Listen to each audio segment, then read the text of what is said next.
Welcome back to Aaron's Tech Corner, and today I'm going to be doing something for ambient lighting in the Tesla Model 3 SR Plus. So if you have a Standard Range Plus Tesla, you probably don't have the ambient lighting like the higher end models have, and that's the kind of the lighting that's under the footwells in the front. And it would be nice to add that, but also to do it in a way that's more OEM-like. So I bought one of those kits, and I'll show it later here in this video, but I bought one of those kits that allows you to put like the light tube around the center console, and it also has the ability to do the light tube up on the dash. I decided not to do the dash light tube, and I just felt like, I don't know, I just didn't want it right there, and plus it just didn't seem like something I would be able to put on in a manner that would be straight enough that wouldn't bother me. But on the console, it looks great. And I actually modified that kit to run directly off of the 12 volt system that's near the center console, the back of it. So if you look, what you get in that kit, and this is a lot of those other lighting kits, is at the end of the wires that come out of them, you have these little like metal things, and they have an LED in here with a lens, and you slip the fiber optic cable into it and then tighten down this little screw. I've clipped this off because basically all I want is the RGB LED in there. So on your Tesla, you have two of these underneath your dash, which is, these are the just the standard ambient footwell lighting. So they're there and they're plugged in, but you can't control them at all because they're basically software locked out. So what I was going to do, and what I did kind of roughly on one of the other ones, is I just took this thing apart like this. I just basically unscrewed it. So you can see it here. Oops, flying around. Oh, there goes the lens. Yeah, so you take the lens out and that out. And basically I have just this, this little heat sink thing, which I honestly, these don't get that hot. So it's kind of overkill, but I mean, yeah, I mean, you could use it. But what I did was I just took it and I actually took this apart, just leaving the clear part, took this black part out, which is the factory LED and the factory connector. So I just popped that out and I just stuck that in there and hot glued it. And it works and it looks good. But and from the outside, you can't tell it's not factory. The thing I didn't like about it is that it's hot glued. I'm not a huge fan of hot glue where I don't have to be. So what I'm going to do here is I'm going to take this assembly out. And it looks like there are actually 4 conductors in here. I thought there was only 3, but that's fine. And what I've done here is I've 3D printed up this little test bracket here. So I'm going to test it out. But basically the idea is it's kind of a replacement for this.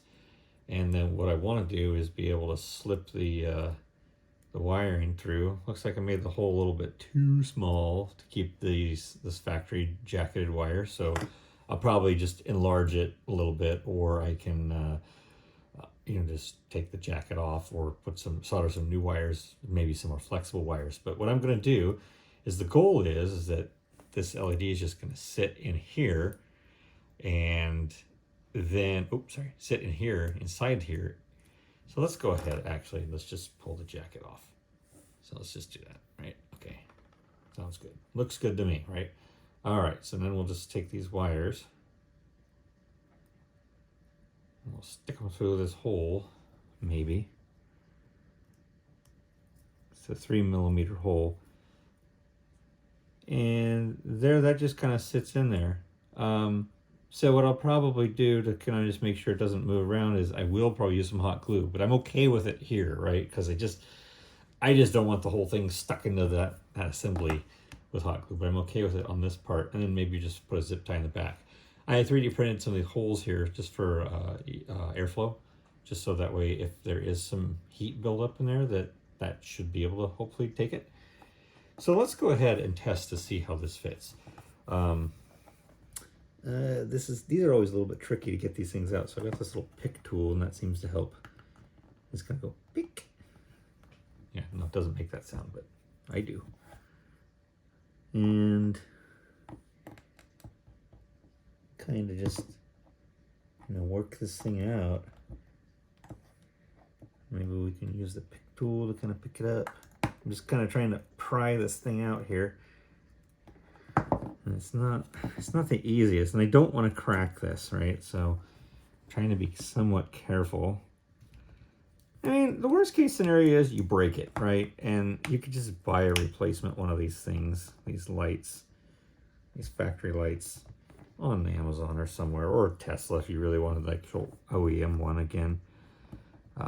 So I'm not too concerned about it, you know, because I'm like, okay, whatever, you know, it's a cheap part. So there we go. I got that half out. I can kind of slip this screwdriver under here. Maybe not. That's probably where the little pick tool is better. Yeah, he's better. So he's kind of cocked out there. And then I just gotta kind of pop him out on the other side too. There we go. So now I got that out in 3 points. I should just be able to kind of coerce it. Maybe not. Here I am talking like, oh yeah, it works. There we go. So yeah, just kind of work it like that with that pick tool. Okay, so there's another one of these light assemblies, right? So now we got 2 of these.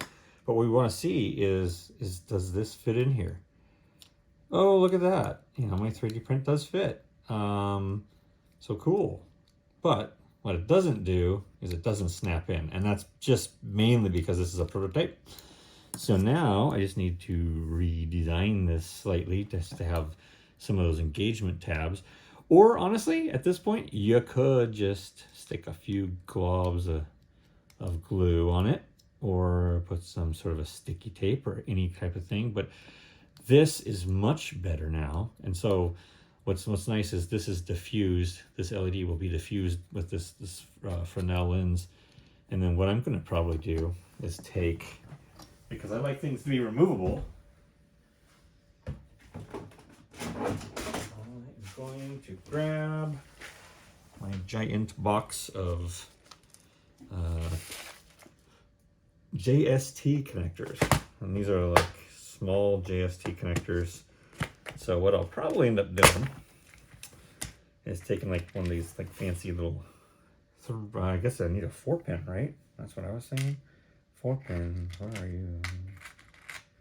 Yeah, so I'll take one of these 4-pin sockets, and then I'll just solder all 4 of these wires onto here with some heat shrink to protect it. And then I basically have a socketed end, and then I can take the other, say this is the wire, right? It's not, but we're gonna just pretend this is the wire that's coming off that illumination kit. And then I'll just, you know, create this other JST connector with this end on it, and then I can just plug it in like factory and route the wires in the same place, and away we go.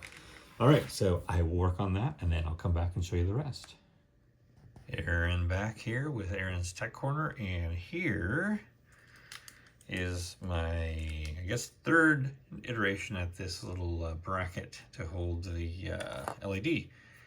So the first generation was just this little basic one that had just rectangular, and you could just drop things in. And then I made another one that had a little round spot to put the LED board, and that wasn't quite big enough, and I put some of these little retainer tabs on there, and they went in the right place. So the last iteration, which I verified actually fits, I ended up getting that LED in there, and I just put a few dabs of super glue to hold it, and it's got the little clips to plug in there, and then the wires exit there. And then I'm going to go ahead and heat shrink some tubing on here and get this Molex soldered up, and then I can just drop that right into the factory one, and we're ready to go.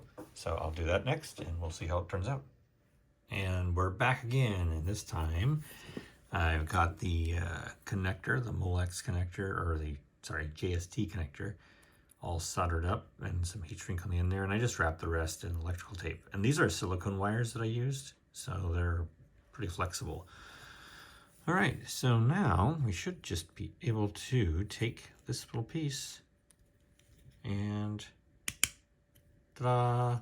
Look at that, it just clicks in, and it's nice and secure. And it pretty much looks good. So now all I need to do is put the other end of this in the car and then test this thing and see if it works. Cool, we'll do that next.